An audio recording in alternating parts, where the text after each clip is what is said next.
That is something that I want to ask you about because I hear that a lot in the travel industry that things tend to come full circle a lot of the times. Like it seems to be that once you get in the industry, you might go from cruising like you did, from hotels to cruising and back now to Xanterra. People seem to be able to move around segments, but they rarely leave the industry. And I'm wondering if you have any thoughts on that. Is that something you think is unique to the travel industry? And if it is, why do you think that's the case? I think it's one of the greatest aspects of the travel industry. I don't know if it's unique to the travel industry because I've only been in the travel Yeah, industry. that's fair enough. So I have no visibility. I can tell you that amongst my many friends, who have different careers and different businesses, I don't see that. I mean, I think it's a wonderful attribute. And I have this saying where I'm like, you better be, nice to everyone because they could be, if you change jobs, they could be your boss, they could be on your team, they could be a peer, they could be a, competitor. So just, relationships matter. I mean, I think that's true in life, but I think it's particularly true when you're in the travel industry. And if you're asking me why I think that's true, I think it attracts a certain type of person. I mean, one of the reasons that I think I have so many lovely friends who are also in the travel business is, you have this view of the world, I think, that is broader than maybe the general population because we have the privilege of traveling so much and we are in so many different communities, both domestic and abroad, and you see different cultures. And like you lived in London, or I've lived in multiple countries, I've visited many more. You just have I think it gives you a different perspective about people, humanity, the world, society, however you want to call it.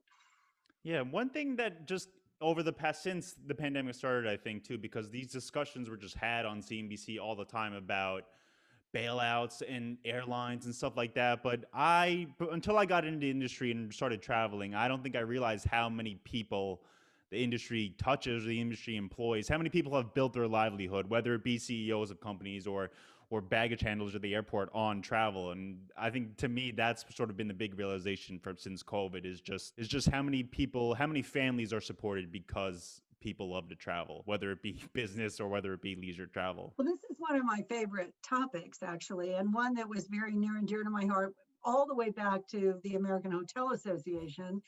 And certainly when I was at TIA, I mean, we are the first, second, or third largest employer in every state in the United States, for example. We're the first, economic generator, the first employer in many countries abroad. So when tourism dries up, for whatever reason, it has a serious economic impact.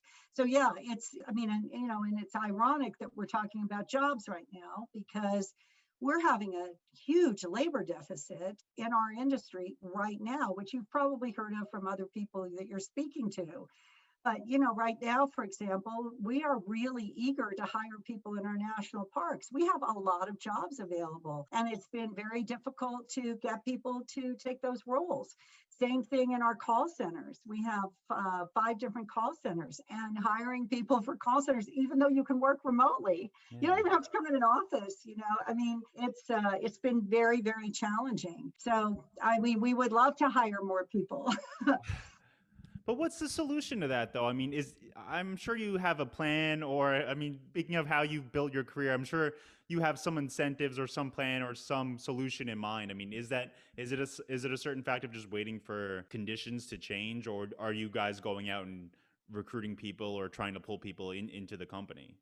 Yeah, no, we really are. We have an active recruiting campaign right now. It's mostly through social channels, and we Okay. obviously have a referral program within our current employees because what we found is if it's like same thing with travel destinations. A lot of things come through recommendations. So if you know someone who's had the job, or someone who's lived in a park. I mean, I'm just focused on parks at the moment, but we have a very diverse portfolio, as you know, and we have jobs all over the place. And I know we're not alone. I mean, this is a big topic with the American Hotel Association right now because the service industry has a difficult time finding enough people. But one of the other big advantages that I always talk about is you have flexible work schedules. You have seasonal jobs, we hire folks, we have a program at Yellowstone called Helping Hands, which is like a 6-week program, and it primarily attracts quote unquote seniors, retirees who just might want to own that. They don't want to commit for a year, but it's a way to be in a park and be in this beautiful environment and still have a job and contribute. So there are lots of things that we're doing. The Helping Hands program is one, referral program, social networking.